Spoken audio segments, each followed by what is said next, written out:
fans, Jewel again here from Funky Fun Guy. I'm on a roll. I'm doing some videos this week. I hadn't done a lot of videos in the past month because I was moving and I was just really busy. But I'm banging out a couple every couple of days now. So I wanted to just do a quick update on and make some comments on a video I did about my new expenses for the new this new warehouse. So I did the video when I was on vacation. I kind of went through a lot of the expenses. I kind of glossed over the expected income and a lot of things, but I went over the expenses, which is a more, I don't know, I was more going towards the, here's what you can expect approximately if you want to go to the next level in terms of growing. This is what it's going to cost you. So I posted a video, actually posted another video yesterday, and I got a comment from a viewer, and this video isn't to call him out at all. If he watches this, he knows who he is, and it's all good. I wanted this to be, I felt like this is a teachable moment that I really wanted to address, especially for folks that don't have that great of a business background. Sorry if you can hear the noise. Ben is in the other room spawning. He's doing lab work, and he likes to rock out. We both do while we're doing that. But anyways, I have, where's my spreadsheet? Oh, there we go. I have a spreadsheet, okay? Here's my spreadsheet of all different kinds of scenarios that I ran.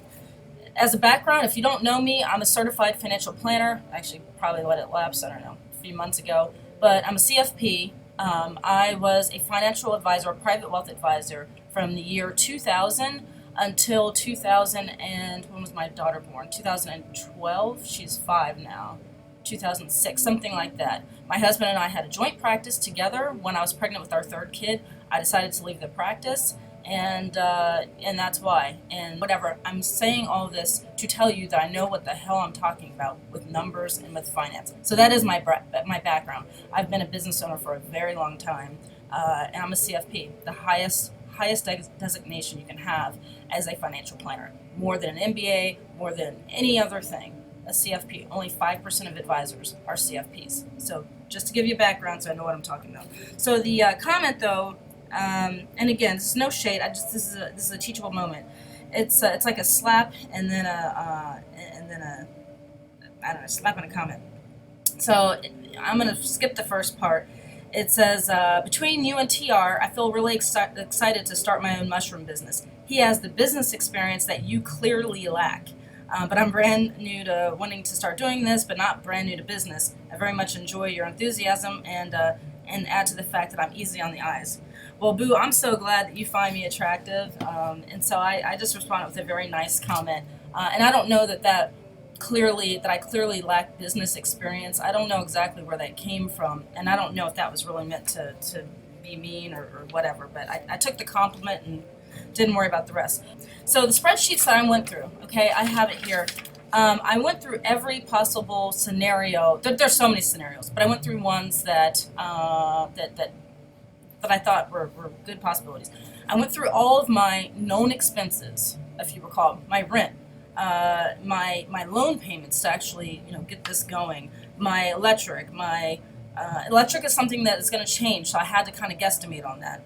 All of my spawn, my bags, like all these things, I put those in my known and probable expense cost, and again that was like $49.65, which is $5 grand a month, $60 grand a year. Maybe that's where he was saying I lack business experience because it's a big number. That's like $60 grand a year. It's a big number, and that's I said that does scare me. It's a big number.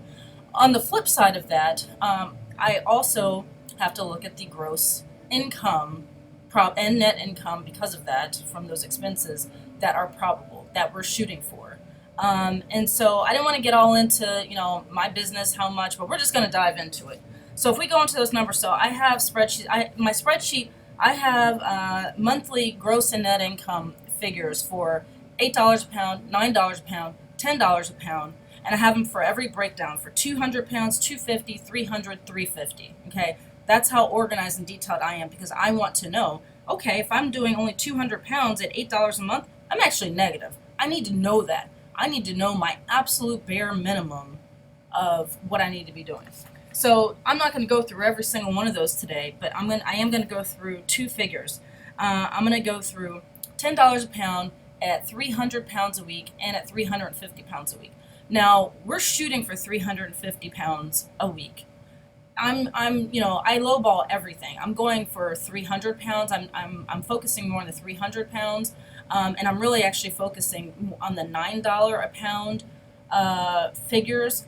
I also, when I do my numbers and I'm talking about how many batches that I do, I batch higher, meaning if you're expected, let's say for Blue Oyster, for a 10-pound bag, you should be shooting for around 2 pounds a bag, right? I do my numbers based on 1.5 pounds per bag. And I also throw in an extra batch on top of that for batches that go bad, for mold, for whatever, because that happens. So I'm not just batching for if I need 100 bags, at $2. I'm sorry, 2 pounds per. No, I'm doing 1.5 pounds and adding an extra batch to kind of offset that. So I'm really trying to do some worst case scenarios. So all my numbers in here reflect that. They're not like, ooh, $2 a pound, whatever. You get the point. So okay, so at $10 a pound, which is what I charge, except for a few exceptions, and I'll go into that. $10 a pound, 300 pounds, monthly gross income 13 grand. The yearly gross on that is 156,000. Now, all that, like I said, this is rounded up to $5,000 in expenses, and that does give me 400 a month in wiggle room. There's going to be months where I don't need that. There's going to be months where I need a lot more. And again, that's unknown, so I'm just doing the best with what I can in terms of the unknowns. But monthly net with all my loan payments or my loan payment with all the expenses is $5,074 monthly net at 300 pounds at $10 bucks a pound. So any business, there's a good ratio of your profit, your gross profit, and your net profit. For a business like ours, to a good rule of thumb is 50% of your gross income.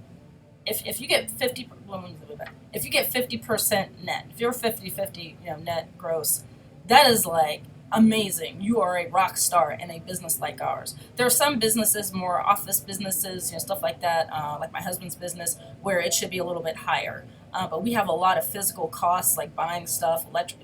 So 50% is what you want to shoot for.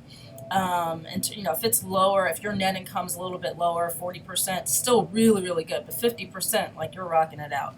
So 50% of 156,000 of the yearly gross would be 78,000. If you base it off of my net expenses at everything I just said, I'm at 39%. I'm off by 17,101. The yearly net is $60,900. Okay, that would be my net income, and that's over and above what I pay my employees, whatever. That would be my net income. Call it 61,000. So that puts me at 39,000. 39%, which isn't, it's not bad at all. It's still good, but it's not great. If you add back in though, or subtract out, if you want to call it, all those the loan payments. So when the loan is paid off, right? And I don't have to worry about that anymore. You put that back in there. That's $16,392. In payments and everything. That's in the payments. Sorry, I was getting a phone call. That new profit is $77,291, which puts me at 49%. I will take that any damn day of the week. Okay, any damn day, whatever. So I'm gonna do $10 a pound at 350 pounds, and the monthly gross on that is 15,166. The monthly net is 7,129. The yearly gross is 182,000. 50% of that would be $91,000. That's your rock star with your expenses, keeping them low. So 91,000 is what we're shooting for. The yearly net on that, again, 350 pounds, $10 a pound, is 85,548. That's 47%. That's freaking awesome. All right.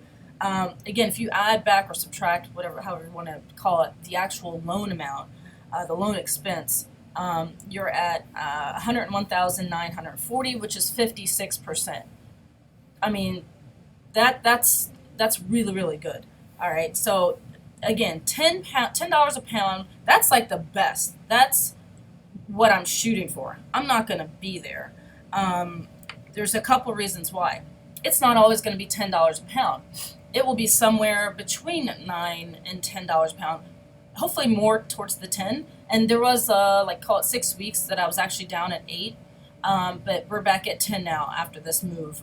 That's another story. But it's not always going to be 10. It's going to be a little bit higher because we have farmers market prices. Our farmers market for a pound is $16. Now, fortunately, we don't really make a whole lot on our farmers market, but that does help. It gets the value, the price per pound up. Sometimes it's going to be a little less than 10. Like when I went down at $8, it was going to be my spring-summer pricing, and then we moved it back, and the chefs understood at $10 because of the new expenses. So, but I have a new chef who will be buying more than 100 pounds every week, consistent, closer to 150, if not over 150 pounds a week. So my deal with that is it's $10 a pound for that first 100 pounds. Anything over and above that 100 pounds will be at $9. So there's stuff like that that I can't really account for, in the the numbers, but just to give you an idea, okay? So it's not always going to be 300 or 350 pounds. Sometimes it might be 250 pounds. Sometimes it might be a little bit more or in between. So that's going to fluctuate. I could have more salary for more of my employees. They could work a lot more for me. For example, when I went on vacation last week, I was gone for 7 days. They worked way more. They worked my days. I have 3 employees, but one guy works 3 hours on Saturday. One guy, Ben, he works like 8 hours on Wednesday. If I need him on Friday, he'll come in a couple hours. And then my girl Marissa, I can't even add up all her stuff, but she does a lot of the she does the farmers market and the deliveries and stuff like that. So it all adds up to, I think I put all their hours in at 25 hours a week, somewhere in here. 25 hours a week is what I put that in for. So it might go up, or really busy times, like I might need them a little bit more. It could be less. Like this week, Marissa's not hardly working because I'm giving her a break from working so much last week. So that could fluctuate. A big thing that I am personally working on to decrease that $5,000 a month in expenses is decreasing the expenses itself. I can't decrease my rent, things like that. But there are some things that I can control, which is the spawn amount. And I think I went into yesterday that we're going to start making our own spawn. That makes me a little bit nervous. We're going to continue doing what we're doing, but then try making our own spawn if it's looking good. We're not making mistakes with it. That's going to significantly cut down on the expenses, because at that amount, again, we're shooting for 350 pounds. That's what our goal, that's what we're batching for now, is $780 a month. $780 a month in spawn. So we're going to try to decrease that a lot by doing our own spawn, starting at least a lot of it. We'll make our own spawn. Bins versus cardboard boxes. Again, Eric Myers, I really love him to death. We got into trying to figure out whether plastic bins or cardboard boxes are better in terms of delivering to chefs. Some things, like with my co-op, I have to deliver in cardboard boxes. I can't get anything. They can't be bringing in everyone's all the farmers' plastic bins back. So I have to give something disposable. So I'm always going to have those cardboard boxes, and I love them. But over the long haul, it is more efficient to have the plastic bins where I hand the chef the mushrooms in the plastic bins, and then I get them back when I bring their next weekly shipment. Plastic bins, they get lost. You really need 3, if you're going to do that method, you really need like 3 times as many boxes or bins as what you think you need. If you're doing $10 pounds a week, for me that would be 2 boxes. I'm giving the chef 2 boxes, right? I need another 2 boxes at the shop that I can package next week's in, so that's 4 boxes. I bring back the other 2. But then I still need like another 2 in case one of them gets lost, in case he wants 15 pounds next week. So I'm shooting for 3 times as many bins as what we need. So that's, again, 350 pounds divided by 5 pounds per box, so that's 350, 70 boxes. That's 70 boxes that we need per week.